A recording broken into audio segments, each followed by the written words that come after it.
On Christmas morning 2024, William Anderson was found dead in his bed with 3 gunshot wounds to the chest in his modest single-story home on Billings West Side. Emma Anderson, his 16-year-old daughter, made the frantic 911 call at 6:27 a.m., claiming that an intruder had broken in and murdered her father while she hid terrified in her bedroom. The small Montana city of Billings, accustomed to harsh winters but not to brutal holiday homicides, was stunned by the violence that had erupted in what neighbors described as a quiet, ordinary household. Investigators arriving at the snow-covered crime scene found the victim still in his bed, the sheets soaked with blood, and a window in the living room that appeared to have been forced open from the outside. Before we continue, please hit that subscribe button and let us know in the comments where you're tuning in from. Your support helps us continue bringing you these in-depth stories. Now, let's get back to the story. Emma Anderson sat wrapped in a shock blanket on the living room couch, her blonde hair disheveled and her blue eyes vacant, as she repeatedly told officers she had been asleep when she heard gunshots. She claimed to have stayed hidden in her room for nearly an hour before finding the courage to venture out and discover her father's body, at which point she immediately called 911. The teenager's account seemed plausible at first glance. The forced window, missing valuables including William's wallet and watch, and Emma's convincing display of shock all pointed to a home invasion gone tragically wrong. Detective Adrian Mitchell, a 15-year veteran of the Billings Police Department, noted in his initial report that the girl appeared genuinely traumatized, though he would later recall that something about her demeanor felt rehearsed. William Anderson's bedroom showed signs of a violent struggle, the nightstand overturned, a lamp shattered on the floor, and defensive wounds on his hands indicating he had awakened and fought for his life. The murder weapon, a .30-06 hunting rifle that belonged to William himself, was found discarded in the backyard near the fence line, partially buried in a snowdrift, as if the killer had attempted to hide it while fleeing. 3 spent shell casings were recovered from the bedroom floor, and the coroner would later determine that any one of the 3 shots would have been fatal, suggesting an attack fueled by rage rather than necessity. The timing of the murder, between 4 and 6:02 a.m. on Christmas morning, according to the medical examiner's preliminary assessment, added a particularly disturbing dimension to an already tragic scene. In the rugged landscape of Billings, Montana, where the wide open spaces can feel both liberating and isolating, the Anderson home suddenly became the epicenter of the city's attention. Local news crews gathered outside the police tape as neighbors stood in shocked clusters on their front lawns, Christmas decorations creating a surreal contrast to the grim proceedings. Emma was taken to the station for further questioning, ostensibly to get her away from the traumatic scene, though she was not considered a suspect at this early stage. Detective Mitchell ordered a thorough canvass of the neighborhood, hoping someone might have seen or heard something unusual in the pre-dawn hours of Christmas Day, never expecting that a neighbor's doorbell camera would soon become the linchpin of the entire investigation. The Anderson home, a modest 3-bedroom ranch-style house with fading green siding, had been decorated for Christmas with multicolored lights along the eaves and a small artificial tree visible through the front window. Inside, wrapped presents still sat undisturbed beneath the tree. Gifts that would never be opened, including several with tags reading, "To Dad, Love Emma." The kitchen counter held evidence of Christmas Eve preparations, cookie cutters, a rolling pin dusted with flour, and a plate of decorated Christmas cookies covered with plastic wrap.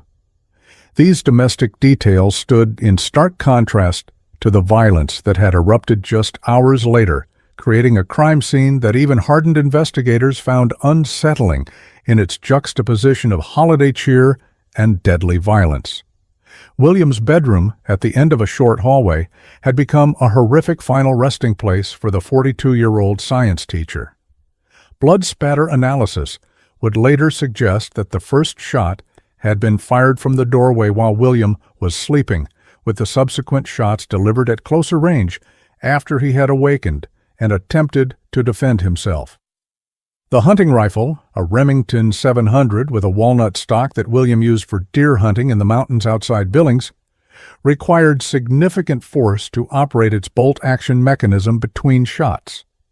This detail would later become significant as prosecutors questioned whether a panicked home invader would have taken the time to chamber multiple rounds rather than fleeing after the first shot, especially if the intruder was supposedly surprised by finding someone at home. As the initial crime scene investigation continued into Christmas afternoon, the Anderson family's personal history began to emerge through interviews with neighbors and colleagues. William had been raising Emma alone since his wife Jennifer died of breast cancer 5 years earlier, a tragedy that had reportedly brought father and daughter closer together. Neighbors described William as strict but loving, a dedicated father who coached Emma's middle school science club and rarely missed her high school volleyball games. Several mentioned that William had seemed concerned about Emma's behavior in recent months, with one neighbor recalling an overheard argument about Emma's curfew just days before the murder. Emma's initial statement described a night of normal Christmas Eve activities, baking cookies with her father, watching It's a Wonderful Life, and going to bed around 10:30 p.m. She claimed to have slept soundly until gunshots woke her shortly after 6 a.m., at which point she hid in her closet until she was certain the intruder had left the house.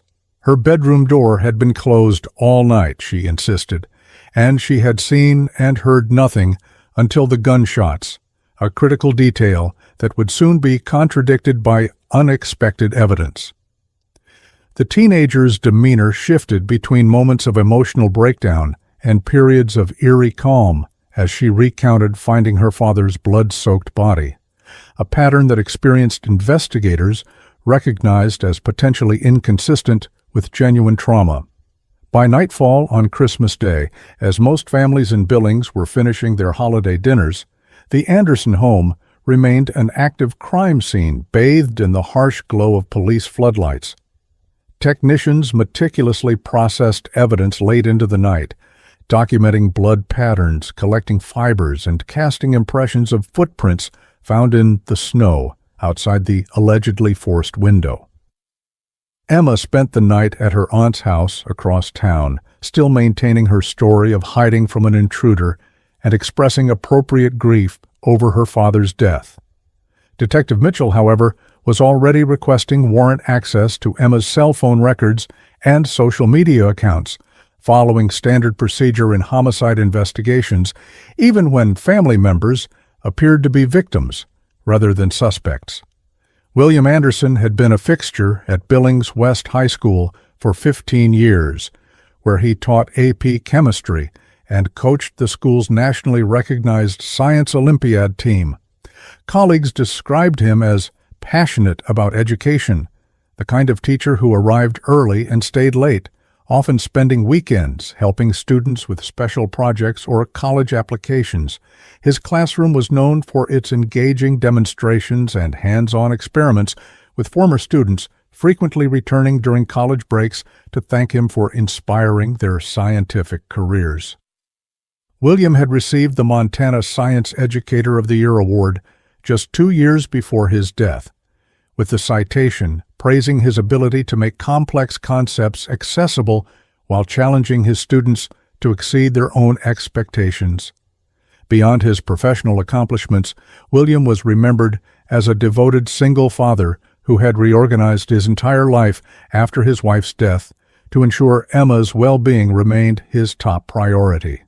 The walls of their Billings home were covered with family photos, William and Emma hiking in the nearby Beartooth Mountains, fishing along the Yellowstone River, and smiling together at her middle school graduation. Neighbors recalled William turning down dating opportunities and social invitations if they conflicted with Emma's activities, telling friends that Emma needs stability right now, not a parade of new people in her life.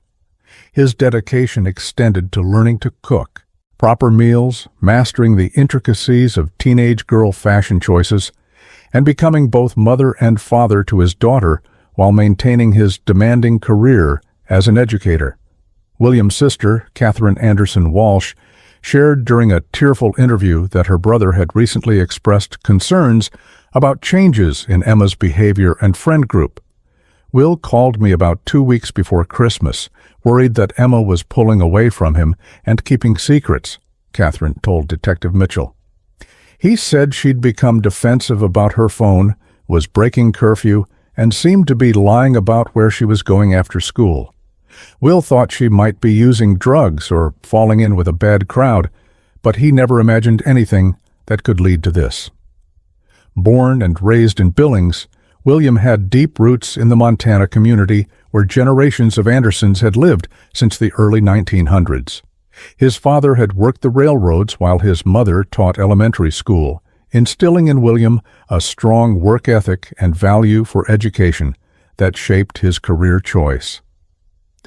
After earning his chemistry degree at Montana State University and completing a master's in education, William had returned to his hometown specifically to give back to the community that had supported him.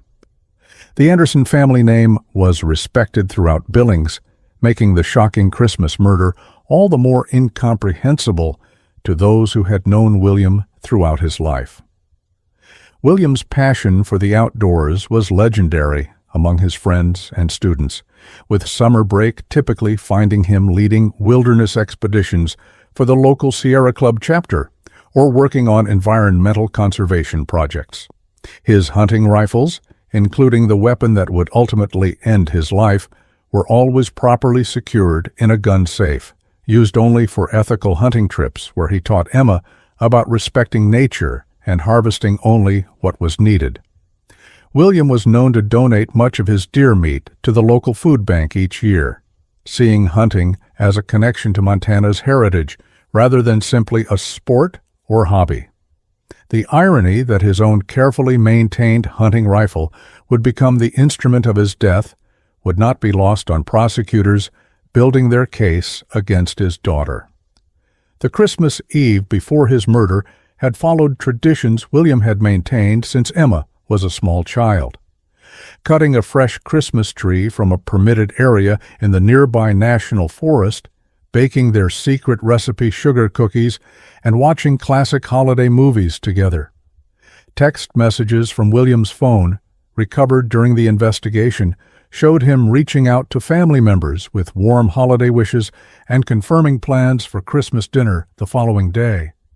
His final text message, sent to his sister at 9:48 p.m. on Christmas Eve, read, "Merry Christmas.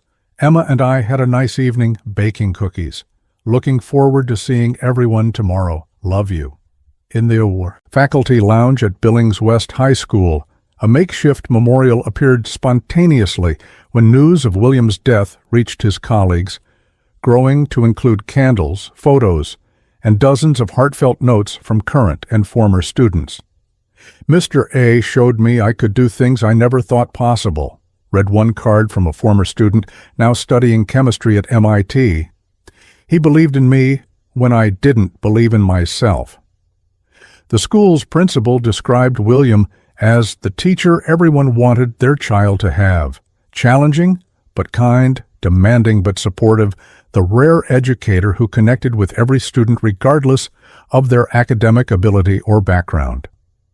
The autopsy revealed that William had been in excellent physical condition for a man of 42 with no health issues that would have shortened his life expectancy. The medical examiner noted that had he not been murdered, William could reasonably have expected another 30 to 40 years of life, decades in which he might have seen Emma graduate college, walked her down the aisle, held grandchildren, and continued inspiring generations of students. This potential future, erased in seconds by 3 rifle rounds, was emphasized by prosecutors as they built their case around the magnitude of what had been stolen from William, from his students, and from the Billings community. The brutal manner of William's death contrasted sharply with the gentle, patient man described by everyone who knew him. Medical evidence indicated that he had awakened during the attack, with defensive wounds on his hands and arms showing he had tried to shield himself from the shots. Blood spatter patterns on the headboard and wall suggested he had been sitting up in bed when the final shot was fired at close range, likely looking directly at his killer in the final moments of his life. This detail would haunt those who knew the case intimately. The realization that William Anderson died looking into the face of his own daughter, the child he had devoted his life to raising after her mother's death. William's funeral, delayed until after the new year due to the ongoing investigation, drew over 800 mourners from across Montana and neighboring states. Former students traveled from as far away as Boston and San Francisco to pay their respects to the teacher who had shaped their futures. The high school gymnasium, the only venue in Billings large enough to accommodate the crowd, was filled to capacity as colleagues, students, and community members shared stories of William's kindness, wisdom, and unwavering commitment to education. Emma Anderson was notably absent from the service, her arrest having occurred days earlier, a fact that sent shocked whispers through the gathering, despite the efforts of William's sister to focus the service on celebrating her brother's life, rather than the circumstances of his death. Detective Adrian Mitchell arrived at the Anderson home 20 minutes after Emma's 911 call, navigating his unmarked police vehicle through the nearly empty streets of Billings on Christmas morning.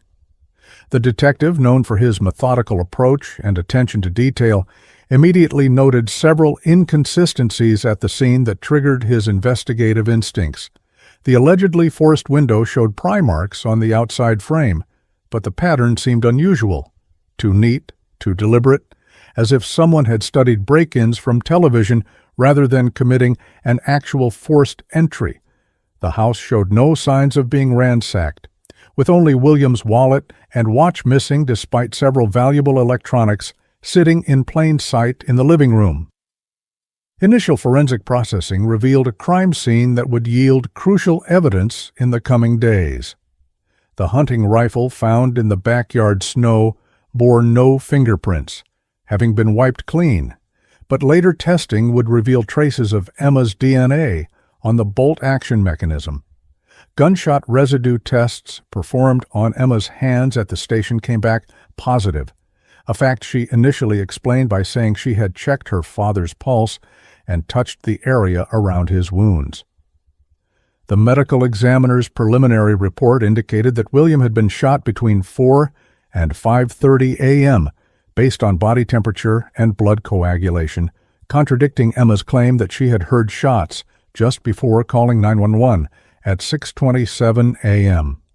As uniformed officers conducted the neighborhood canvass, a crucial piece of evidence emerged that would ultimately break the case wide open.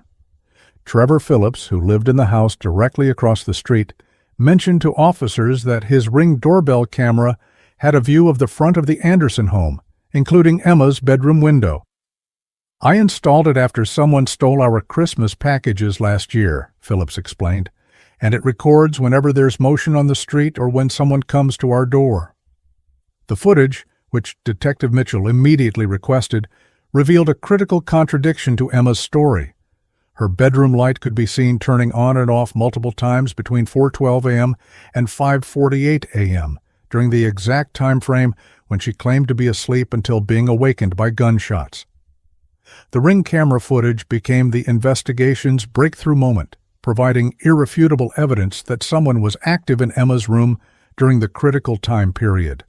The camera's night vision capability clearly showed Emma's bedroom window illuminating and darkening repeatedly, with particularly noticeable activity around 4:40 a.m., approximately when the medical examiner believed William had been killed. Detective Mitchell obtained a search warrant for Emma's phone and laptop based on this contradictory evidence, suspecting that the motive for the crime might be found in her communications. The warrant also allowed officers to return to the Anderson home and conduct a more thorough search of Emma's bedroom, where they discovered blood-spattered clothing hidden inside a ventilation duct, accessible by removing a register in her closet floor. Emma's initial police interview, conducted by Detective Mitchell while she was still considered a witness rather than a suspect, revealed a teenager who maintained remarkable composure despite occasional displays of emotion that never quite reached her eyes. She recounted hearing 3 distinct gunshots that woke her from a deep sleep, followed by the sound of someone moving through the house. "I was so scared I hid in my closet and didn't make a sound," she told Mitchell, her voice quavering appropriately. "I waited until I was sure they were gone before I came out and found Dad." When confronted with the Ring camera evidence during a follow-up interview, Emma's carefully constructed narrative began to show cracks. She initially claimed she might have gotten up to use the bathroom during the night, then suggested she sometimes left her light on while sleeping, before finally asserting that the camera must be mistaken about the timestamps.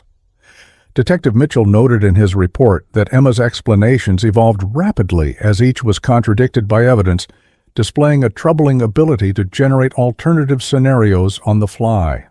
Her adaptability suggests premeditation rather than panic, Mitchell wrote, as she appears to be selecting the most plausible explanation from a menu of pre-considered options. Forensic analysis of William's hunting rifle revealed it had been removed from his locked gun safe, which showed no signs of forced entry. The combination, according to William's sister, was Emma's birthday, a detail that both Emma and her father would know, but that an intruder would have no way of discovering, especially in the limited time frame of a supposed break-in. The rifle's bolt-action mechanism required significant strength to operate, but testing confirmed that Emma, despite her slight build, could manage it with some effort, particularly with the adrenaline boost that would accompany such a high-stress situation. 3 spent shell casings recovered from William's bedroom floor matched the ammunition stored in the gun cabinet, further contradicting the intruder theory. The medical examiner's detailed report, completed 3 days after the murder, provided a chilling timeline of William Anderson's final moments. The first shot had struck him in the upper chest while he was lying down, likely asleep, penetrating his right lung, but not immediately killing him. The second and third shots had been fired from slightly different angles, as William sat up and tried to protect himself, with the final shot entering his heart and causing almost instantaneous death. The report concluded that the killer had been standing at the foot of the bed for the first shot, then moved closer for the subsequent shots, executing them with deliberate aim rather than panic fire. Emma's schoolmates, interviewed as part of the expanding investigation, painted a picture of a teenage girl who had changed dramatically in recent months. Several friends described Emma as becoming increasingly secretive and withdrawn since the beginning of the school year, often canceling plans at the last minute and becoming defensive when questioned about her whereabouts. One friend, speaking on condition of anonymity, told investigators that Emma had been dating someone older, way older, like college age, but had refused to introduce him to any of her friends. This lead prompted Detective Mitchell to obtain Emma's social media and text message records, which would ultimately reveal the relationship at the heart of the case. As the investigation intensified, officers executed a search warrant on Emma's iPhone, recovering deleted text messages and social media communications that revealed both motive and premeditation. The messages, primarily exchanged with a 23-year-old man named Jake Mercer, detailed a sexual relationship that had been ongoing for approximately 3 months. The communications revealed that William had recently discovered the relationship and threatened to report Mercer to police for statutory rape, which in Montana carries a penalty of up to 100 years in prison if the victim is under 16 years of age. Emma had turned 16 just 2 weeks before the murder, but the relationship had begun when she was still 15, putting Mercer at significant legal risk. The neighbor's Ring camera footage, initially valuable for contradicting Emma's alibi, proved even more crucial when forensic technicians enhanced the video to reveal shadows moving past the bedroom window, By correlating these movements with cellular data showing Emma's phone accessing different Wi-Fi access points within the house, investigators could place her moving between her bedroom and her father's room during the exact time frame when the murder occurred. This digital evidence, combined with the physical evidence of blood-spattered clothing and gunshot residue on Emma's hands, transformed what had initially appeared to be a tragic home invasion into something far more disturbing: a daughter's calculated decision to murder her father rather than end a forbidden relationship. Detective Adrian Mitchell sat alone in the Billings Police Department's digital forensics lab, replaying the Ring doorbell footage for the 6th time in 2 hours. The snow-muted streetscape of the quiet residential neighborhood showed little activity in the pre-dawn hours of Christmas morning, but Emma Anderson's bedroom window told a different story. Mitchell had created a detailed timeline chart, noting each instance when the light went on or off: 4:12 a.m. on, 4:17 a.m. off, 4:22 a.m. on again, and so on, in a pattern that suggested someone moving purposefully through the house rather than sleeping soundly, as Emma had claimed. The detective's experienced eyes caught something he had missed in previous viewings: a shadow passing by the window at 4:38 a.m., moving in the direction of William Anderson's bedroom at the back of the house. Forensic technicians processing the crime scene had recovered 3 shell casings from the bedroom floor, all positioned within a 6-foot radius that suggested a stationary shooter rather than someone moving defensively during a struggle. The blood spatter analysis told a story that contradicted Emma's account of an intruder. The patterns on the walls and ceiling indicated that all 3 shots had been fired from approximately the same position at the foot of William's bed, with no evidence of chaotic movement or struggle until after the first shot had been fired. Most damning was the cast-off blood pattern discovered on the sleeve of Emma's nightshirt, hidden in the ventilation duct, which perfectly matched the arterial spray from William's final chest wound. Emma's gunshot residue test had come back positive on both hands, with particularly heavy concentrations on her right palm and between her thumb and forefinger, a distribution pattern consistent with firing a rifle rather than merely touching a wound site, as she had claimed. When confronted with these results during her second interview, Emma had offered a series of increasingly implausible explanations, from suggesting she must have touched the rifle after finding it in the yard to claiming she had helped her father clean his guns the previous week. Detective Mitchell noted that Emma's explanations became more specific and technical as she realized the weakness of her position, demonstrating a calculated attempt to generate plausible deniability rather than genuine confusion. The turning point came when digital forensic specialists recovered deleted text messages from Emma's phone, revealing both a motive and a timeline that aligned perfectly with the Ring camera evidence. The messages, exchanged with 23-year-old Jake Mercer, painted a picture of a relationship that had crossed multiple boundaries: legal, ethical, and familial. "My dad found out about us," Emma had written at a 10:47 p.m. on December 23rd. "He went through my phone while I was showering and saw our pics. He's furious and says he's going to the police after Christmas." Mercer's response had been equally incriminating. "He can't do that to me. I'd lose everything: my job, my apartment, maybe go to prison. You have to talk him out of it." The exchange continued with increasing urgency, with Emma eventually texting, "He said if he catches us together again, he's calling the cops on you for statutory. I can't let that happen." Mercer's final message before the murder, sent at 11:52 p.m. on Christmas Eve, read, "Whatever happens, delete these messages, and remember, I love you. We'll figure something out." The cellular data from Emma's phone provided another layer of damning evidence, showing that despite her claim of being asleep until the gunshots, her phone had connected to different Wi-Fi access points within the house as she moved from room to room.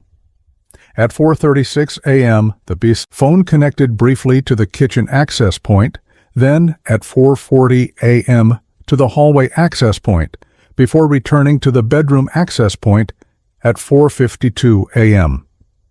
This digital trail aligned perfectly with the Ring camera's footage of lights turning on and off, creating an irrefutable timeline of Emma's movements through the house during the commission of the murder. During the execution of a search warrant on Emma's school locker, investigators discovered a notebook containing what appeared to be practice signatures of her father's name, dozens of attempts to perfect William Anderson's distinctive handwriting. This discovery prompted a forensic examination of William's financial documents, revealing that someone had attempted to set up a transfer of $50,000 from his retirement account to a newly created checking account just hours before the murder. The transfer had been flagged and held by the bank's fraud department due to the unusual timing and amount, preventing what investigators believed was Emma's attempt to secure funds for herself and Mercer after eliminating her father. Jake Mercer, brought in for questioning 3 days after the murder, initially denied any knowledge of William Anderson's death beyond what he had seen on local news. The 23-year-old shift manager at a local electronics store maintained that he and Emma were just friends and had never had a sexual relationship, a claim immediately contradicted by explicit photographs recovered from both their phones. When Detective Mitchell presented Mercer with the text message exchange about William threatening to contact police, Mercer's demeanor changed visibly, his earlier confidence giving way to nervous fidgeting and stammered responses that suggested consciousness of guilt. While Mercer denied any direct involvement in the murder itself, cell tower data placed his phone within half a mile of the Anderson home between 3:30 a.m. and 4:05 a.m. on Christmas morning, contradicting his alibi of being home alone sleeping. Further investigation revealed that Mercer had purchased a prepaid burner phone 3 days before the murder, which had connected to the cell tower nearest the Anderson home at 4:10 a.m. before being deactivated permanently. This evidence suggested that while Mercer may not have pulled the trigger, he had been in communication with Emma immediately before the crime and may have been waiting nearby, perhaps as a planned getaway driver. The weapon itself provided additional evidence pointing directly to Emma. The Remington 700 rifle, recovered from the snow in the Andersons' backyard, had been wiped clean of prints but still contained microscopic skin cells in the checkering of the wooden stock that DNA analysis matched to Emma. The gun safe from which the rifle had been taken showed no signs of forced entry, and the combination, Emma's birthday, would have been known only to her and her father. Most telling was the methodical way the rifle had been operated. The bolt action had been worked smoothly between shots. The scope had been properly used for targeting, and the safety had been engaged before the weapon was discarded, all indicating someone familiar with the specific firearm. Emma's internet search history, recovered by digital forensics experts, revealed queries in the weeks leading up to the murder that suggested extensive premeditation. How long does gunshot residue last on skin? Can police trace deleted text messages? How to make murder look like break-in? And perhaps, most chillingly, father-daughter murder cases where daughter got away with it. These searches had been conducted in private browsing mode and later deleted, but were recoverable from the laptop's hard drive using specialized forensic tools. The systematic research into methods of concealing evidence demonstrated a level of planning that prosecutors would later cite as evidence of cold, calculated intent. With the evidence mounting, Detective Mitchell made the decision to formally arrest Emma Anderson for the first-degree murder of her father.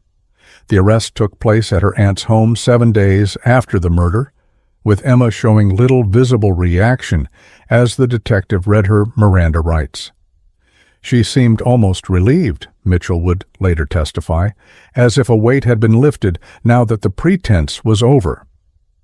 Emma remained silent during the car ride to the juvenile detention center, staring out the window at the snow-covered streets of Billings, the city where she had grown up and where she had, according to the mounting evidence, methodically planned and executed the murder of her own father.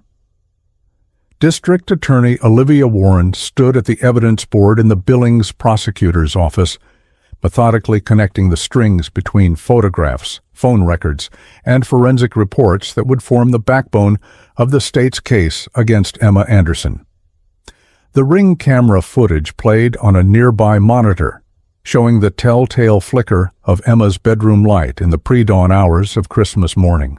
Digital evidence that had cracked the case wide open and led investigators down the path to dozens of additional incriminating discoveries. Warren had been a prosecutor for 20 years, but the calculated nature of this particular crime, committed by a teenager against her own father on Christmas Day, struck her as uniquely disturbing even within her extensive experience with homicide cases. The forensic analysis of Emma's laptop and phone had yielded what Warren considered the strongest evidence of premeditation, a trail of deleted searches revealing weeks of research into methods of staging crime scenes and evading detection.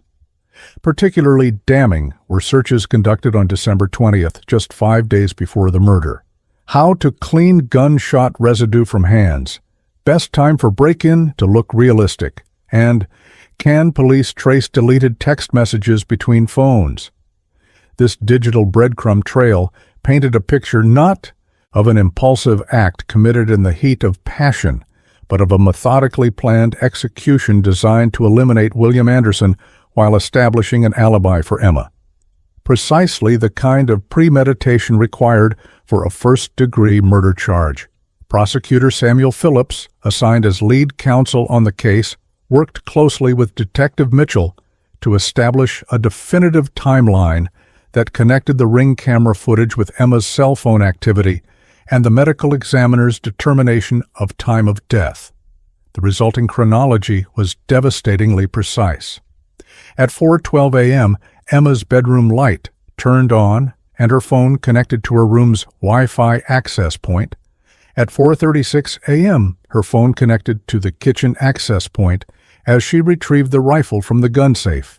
At 4:40 a.m., the phone connected to the hallway access point as she moved toward her father's bedroom. And at 4:43 a.m., the medical examiner's estimated time of the first gunshot based on blood coagulation and body temperature calculations. This timeline, supported by multiple independent sources of evidence, systematically dismantled Emma's initial claim of being asleep until hearing gunshots around 6:00 a.m. The relationship between Emma and Jake Mercer emerged as the central motive in the prosecution's theory of the case. Text messages recovered from both their devices revealed that William had discovered their inappropriate relationship just 2 days before Christmas, threatening to report Mercer to police for statutory rape once the holiday had passed. Emma's texts to Mercer showed escalating panic about this threat, culminating in the damning message sent at 11:26 p.m. on Christmas Eve. "He's serious about going to the police. He showed me the state law on his computer and said you could get 100 years because I was 15 when we started. I can't let him ruin your life like that. I'll figure something out tonight." Forensic accounting revealed that Emma had attempted to access her father's financial accounts in the hours before the murder, successfully obtaining his banking passwords from his personal journal and attempting to initiate a transfer of $50,000 to a newly opened account in her name. The transfer had been automatically flagged by the bank's fraud prevention system due to the unusual amount and timing, preventing the funds from moving, but providing prosecutors with clear evidence that Emma had planned not only to eliminate her father, but also to secure finances for her future with Mercer. Banking records also showed that Mercer had recently researched apartments in Seattle, suggesting the couple planned to flee Montana after the murder. The murder weapon itself yielded critical evidence linking Emma directly to the crime. While the rifle had been wiped clean of fingerprints DNA analysis of skin cells found on the wooden stock matched Emma's genetic profile with a probability of 99.9997%. The location where the rifle was discovered, partially buried in snow near the back fence of the Anderson property, matched precisely with footprints